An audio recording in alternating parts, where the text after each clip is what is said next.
তো দেখো বন্ধুরা, আমাদের মাংস মুসুর তৈরি হয়ে গেছে। এটা একটা খুবই হাই প্রোটিন খাবার। স্পেশালি যারা জিমে যাও তাদের জন্য তো এটা খুবই উপযোগী। এবং একভাবে সেদ্ধ খাবার খেয়ে খেয়ে যারা জিমে গিয়ে গিয়ে বোর হয়ে গেছো, এটা হাই প্রোটিন অথচ টেস্টি। এইভাবে তোমরা একবার ট্রাই করে করতে পারো। বা যারা ডায়াবেটিস আক্রান্ত, একই খাবার খেয়ে খেয়ে বোর হয়ে গেছো, তো তোমরা এইভাবে খেয়ে একবার দেখতে পারো। আর চ্যানেলটা যারা নতুন দেখছেন তারা চ্যানেলটি ফলো অ্যান্ড সাবস্ক্রাইব করে দেবেন, আর একটু চ্যানেলটা শেয়ার করবেন। So thank you. নমস্কার বন্ধুরা, রান্নার পাঠশালায় আপনাদেরকে স্বাগত জানাই। আজই একটা নতুন রেসিপি তোমাদের জন্য নিয়ে এসেছি, সেটা হচ্ছে মাংস মুসুর। তো এই রেসিপিটা খুব হাই প্রোটিন একটা খাবার এবং সুগার ফ্রি খাবার। যাদের ডায়াবেটিস আছে তাদের জন্য মানে খুবই কি বলবো, মানে মনের মতন একটা খাবার হবে। কারণ আলু খেতে নেই, কুমড়ো খেতে নেই, গাজর চলে না, বিট চলে না, নানা রকম সবজি ডায়াবেটিস রুগীদের চলে না। তো এই ধরনের খাবার খেয়ে খেয়ে তো ডায়াবেটিস রুগীদের মধ্যে একটা মানে খাবার উপরে একটা অরুচি চলে আসে। তো ডায়াবেটিস রুগীদের যদি মাঝে মাঝে মুখটা একটু চেঞ্জ করা যায়, আর তাছাড়া যারা জিম বয় রয়েছে তো তাদের হাই প্রোটিন ডায়েটটা দরকার হয় ভীষণভাবে। তো এমনিতে ডালের মধ্যে ভীষণ মাত্রায় প্রোটিন থাকে এবং তার সাথে রয়েছে চিকেন। তো আমি দেখাই এটা বানাবার জন্য আমি কী কী নিয়েছি। প্রথমে নিয়েছি আমি মুসুর ডাল। মুসুর ডালটা আমি ধুয়ে জাস্ট রেখেছি।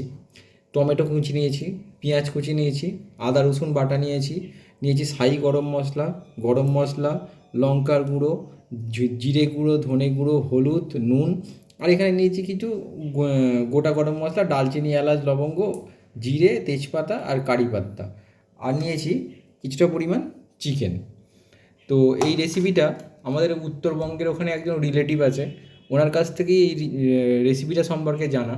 তো যাদেরও হচ্ছে বিভিন্ন কাজের তাড়া থাকে, হয়তো মাংস করবে তার সাথে আবার ডাল করবে, তো সেক্ষেত্রে একটা ভাত বানিয়ে নেওয়া হলো আর তার সাথে এরকম একটা মাংস মুসুর ডাল একসাথে বানিয়ে নেওয়া হলো, সেক্ষেত্রে টাইমটা অনেক শর্টে একটা ভালো রেসিপি বানানো যায়। তো আমি কড়াতে হচ্ছে তেল গরম করতে দিয়ে দিয়েছি। তো অলরেডি তেল আমার গরম হয়ে গেছে। আমি গোটা গরম মশলা আর কারি পাত্তা একসাথে হচ্ছে দিয়ে দেবো। তোমাদের কারোর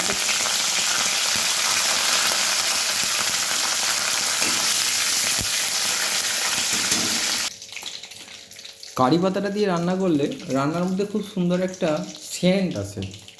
আর এবার আমি যে পেঁয়াজ কুচিটা নিয়েছিলাম আমার এর মধ্যে ঢেলে দেবো। তো দিয়ে পেঁয়াজটাকে আমি একটু ভাজা করে নেব। তো দেখো বন্ধুরা, আমার পেঁয়াজটা ভাজা হয়ে গেছে। তো আমি এর মধ্যে এবার আদা রসুন বাটাটা দিয়ে দেবো। এই যে আমি একটা আদা রসুন দিয়ে কেটে রেখেছিলাম, এটা দিয়ে দেবো।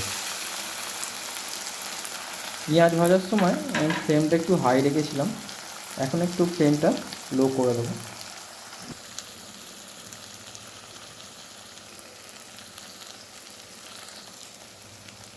তো দেখো বন্ধুরা, এই টমেটো, হলুদ, জিরে গুঁড়ো, ধনে গুঁড়ো, মিট মশলা আর লঙ্কার গুঁড়ো আমি এর মধ্যে দিলাম। আর দেবো সামান্য পরিমাণে একটু জল। আমি যে বাটিটা আদা রসুনের পেস্ট নিয়েছিলাম ওর গায়ে যেটুকু লেগেছিলো অল্প করে একটু ধুয়ে নিয়েছি, ওই জলটা হচ্ছে আমি এর মধ্যে দিলাম আমার মশলাটা যাতে নিচের দিক থেকে ধরে না যায় তার জন্য। তো এটা আমি ভালো করে এবার মিশিয়ে নেব। তো আমি এই মশলাগুলোকে ভালো করে একটু কষিয়ে নেব। আর এর মধ্যে দেব সামান্য পরিমাণে একটু নুন। আর নুনটা প্রথমে আমি খুব বেশি দেব না, কারণ নুনটা যদি বেশি হয়ে যায় সেক্ষেত্রে লাস্টে ম্যানেজ করতে হলে অসুবিধা হয়। তবে তোমাদের জানিয়ে রাখি, কারোর যদি রান্নায় কোনোভাবে কখনও নুন বেশি হয়ে যায় তো সেক্ষেত্রে তোমরা লাস্টের দিকে আলুর খোসা ছাড়িয়ে আর পিস পিস করে কেটে কাঁচা আলু সেই রান্নাটার মধ্যে দিয়ে একটু 3 মিনিট বা 5 মিনিট মতো একটু ফুটিয়ে নেবে, দেখবে নুন ভাবটা কমে যাবে। তো কখনো যদি রান্নায় নুন বেশি হয়ে যায় বাই চান্স, তো এইভাবে তোমরা নুনটা ম্যানেজ করতে পারো। তো দেখো বন্ধুরা, আমার মশলাটা থেকে তেলগুলো কীরকম আলাদা আলাদা হয়ে যাচ্ছে। তো মশলা না ভালো করে কষালে রান্নায় ভালো মতো স্বাদ আসে না। রান্নায় ভালো স্বাদ আনতে হলে মশলাটা ঠিক করে কষাতে হবে। তো আমি এবার এর মধ্যে দিয়ে দেবো মাংসটা। মাংসটা দিয়ে আমি ভালো করে এই মশলাটার সাথে একটু কষিয়ে নেব। দেখো বন্ধুরা, এই মশলাটার সাথে মাংসটা আমার খুব ভালো করে কষিয়ে গেছে এবং মাংসটা থেকে তেল ছাড়তে শুরু করেছে। আমরা এখন সম্পূর্ণ জল দেবো না, অল্প অল্প করে জল দিয়ে মাংসটাকে একটু কষাবো। খুব বেশি জল দেবো না, অল্প অল্প করে জল দিয়ে মাংসটাকে আর একটু কষাতে থাকবো। তো যখন দেখবো মাংসটা মোটামুটি 70% মতন কষাতে কষাতে সেদ্ধ হয়ে গেছে, তখন ডালটা এর মধ্যে দেবো।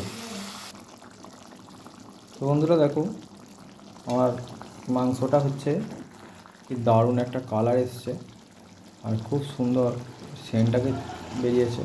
আমি অল্প অল্প করে জল দিয়ে মাংসটাকে 70% মতন করে নিয়েছি। আমি এর মধ্যে এবার যে মুসুর ডালটা শুধু ধুয়ে রেখেছি, মুসুর ডালটাকে আমি এর মধ্যে দিয়ে দেবো। দিয়ে এটাকে মুসুর ডালগুলোকে ভালো করে এই মাংসের সাথে মিশিয়ে 1-2 মিনিট একটু কষিয়ে নেব।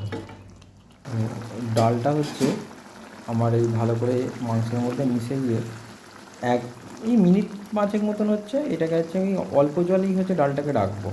মিনিট 5 হয়ে যাবার পর এটার মধ্যে আমি জল অ্যাড করে এটাকে আমি মাংসটা আর ডালটাকে সেদ্ধ হওয়ার জন্য রাখবো। এবার আমি জল অ্যাড করে দিয়েছি, আর একটু জল দিয়ে দেবো।